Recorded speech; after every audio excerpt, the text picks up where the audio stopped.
Demi menyelamatkan diri, warga Israel sampai lakukan ini.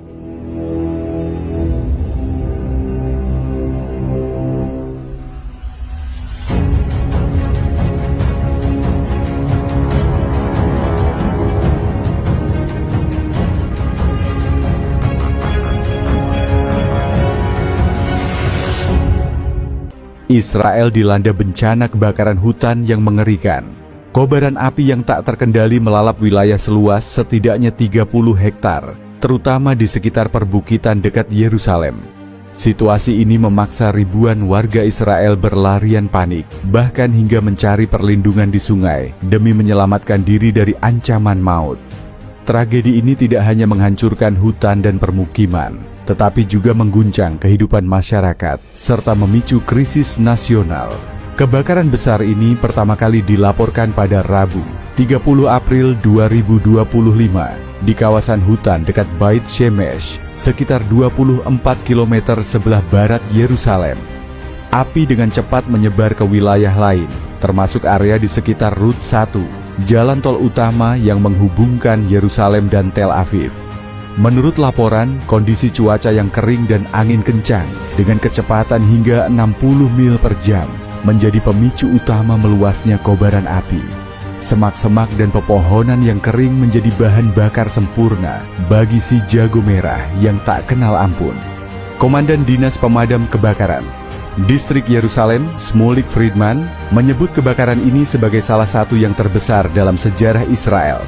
Kami belum pernah menghadapi kebakaran sebesar ini sebelumnya, ujarnya dalam sebuah konferensi pers. Ia juga memperingatkan bahwa angin kencang yang diperkirakan akan terus berhembus dapat mendorong api hingga mendekati pusat kota Yerusalem. Video-video yang beredar di media sosial memperlihatkan pemandangan mengerikan. Asap hitam pekat menyelimuti langit, api menjilat-jilat ke arah jalan tol, dan mobil-mobil yang terbakar di tepi jalan. Banyak warga yang terjebak di Rut 1 terpaksa meninggalkan kendaraan mereka dan berlarian menyelamatkan diri. Salah satu rekaman menunjukkan seorang pengemudi yang panik berteriak, "Api sudah dekat, kita harus lari sekarang."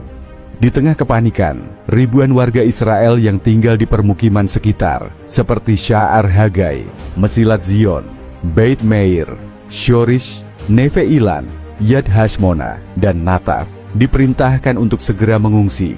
Namun, bagi sebagian warga, jalur evakuasi tidak selalu mudah dijangkau. Jalan-jalan utama ditutup karena kobaran api, dan asap tebal mengurangi jarak pandang hingga hampir nol. Dalam kondisi seperti ini, banyak warga yang memilih berlari menuju sungai terdekat sebagai upaya terakhir untuk menyelamatkan diri.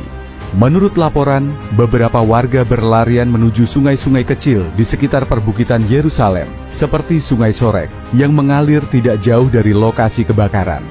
Mereka rela masuk ke air dingin demi menghindari panas dan asap yang menyengat. "Kami tidak punya pilihan lain," kata Yuval Aharoni, seorang warga yang berhasil selamat. "Api sudah sangat dekat, dan asap membuat kami sulit bernapas. Sungai adalah satu-satunya tempat yang aman."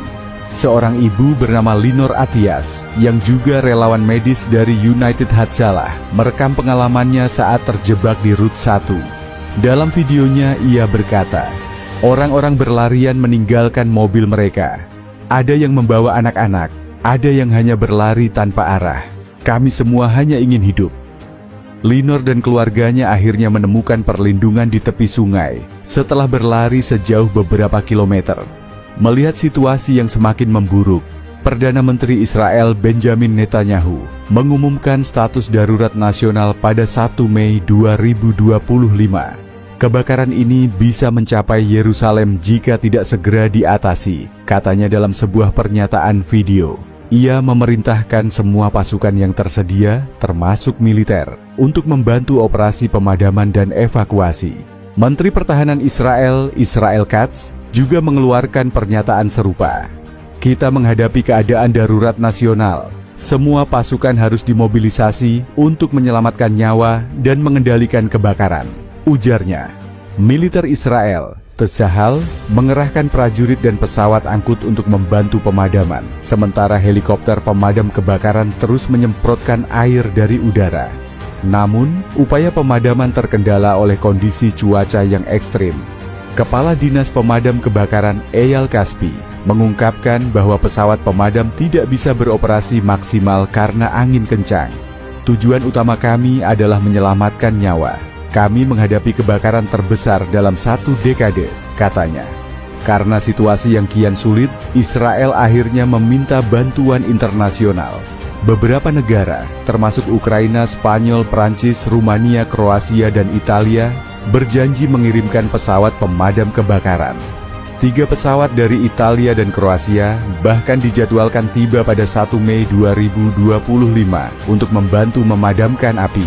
Kebakaran ini telah menyebabkan kerusakan yang sangat parah.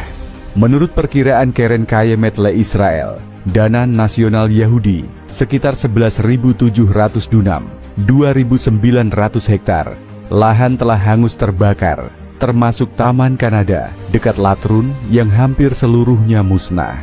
Beberapa permukiman, seperti Mesilat Zion, juga melaporkan kerusakan parah, dengan toko-toko dan rumah-rumah yang ludes dilalap api.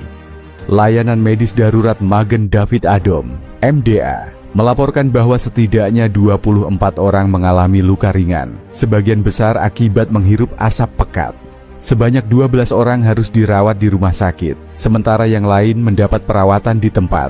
Meski belum ada laporan korban jiwa, ratusan warga sipil masih berada dalam risiko karena api yang belum sepenuhnya terkendali. Selain kerusakan fisik, kebakaran ini juga mengganggu agenda nasional Israel.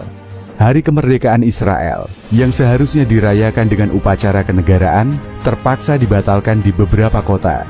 Kota Elat, misalnya, harus mengevakuasi sebagian penduduknya dan membatalkan semua kegiatan perayaan karena ancaman kebakaran. Kisah warga yang berlarian ke sungai menjadi salah satu sorotan utama dalam tragedi ini.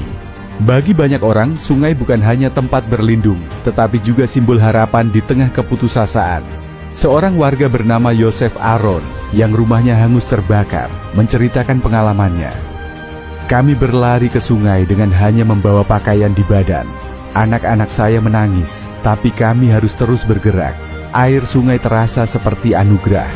Katanya dengan mata berkaca-kaca,